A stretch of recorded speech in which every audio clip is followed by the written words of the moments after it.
Now to Hurricane Maria, which is pounding the Caribbean. A Category 5 storm slammed into the island of Guadeloupe today.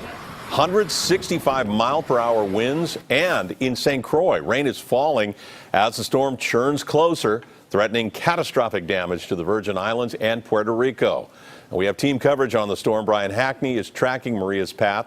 But let's begin with Alan Martin with the plan to get ready for another massive storm. Alan? Yeah, can you believe it, Ken? Hurricane Maria being blamed for at least one death on Guadeloupe.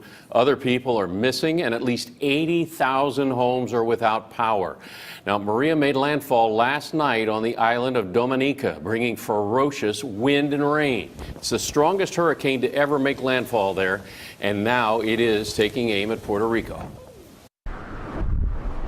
Hurricane Maria is plowing its way through the Caribbean. This is the drenching rain on the island of Guadeloupe as the powerful Category 5 storm made landfall on nearby Dominica. Now Maria is on course for the U.S. Virgin Islands and Puerto Rico. Por su seguridad. Today, the governor of Puerto Rico went house to house trying to convey the seriousness of the storm. We need to get the people out of the flooding prone areas. We need to get the people out of the vulnerable housing that will essentially just fly off. If Maria holds its current strength, it'll be the most powerful hurricane to hit Puerto Rico in 85 years.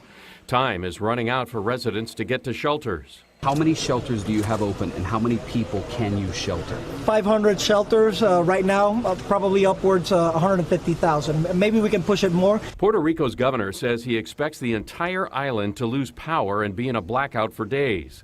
Last week, parts of the U.S. Virgin Islands took a pounding from Hurricane Irma and are now bracing for Maria. St. Thomas and St. John are still dealing with the widespread devastation from that storm, and it looks like St. Croix may see the worst of Maria. Now, President Trump has already signed emergency declarations for both Puerto Rico and the U.S. Virgin Islands. Ken? Alan, thank you for that. Let's turn it over to meteorologist Brian Hackney, who's tracking Maria's path. Brian, we were looking at all that debris out there. All that stuff's going to get picked up, thrown through the air again. Second time around, absolutely. That probably will happen, especially because you couldn't have taken a pencil and drawn a straighter line over the island of Puerto Rico than what is actually forecast to happen. As you can see, Maria, while it had a bit of the breath knocked out of it overnight, regained strength as it's now over the warm tropical oceans, and as a result, it has been upgraded back to where it was before, Category 5. It's now 60 miles southeast of St. Croix. But look at Puerto Rico. It takes it right over the top of the island.